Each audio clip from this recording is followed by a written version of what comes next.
தமிழகத்தில் பாஜக வளர கலவரம் செய்ய வேண்டும் என்று பேசிய உடையார் கைது செய்யப்பட்டிருக்கிறார்.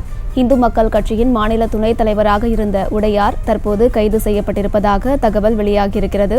இவர் நேற்றைய தினம் பாரதிய ஜனதா கட்சியின் நெல்லை மாவட்ட செயலாளர் தமிழ்ச்செல்வனுடன் பேசிய ஆடியோவானது வெளியாகி பெரும் பரபரப்பை ஏற்படுத்தியது.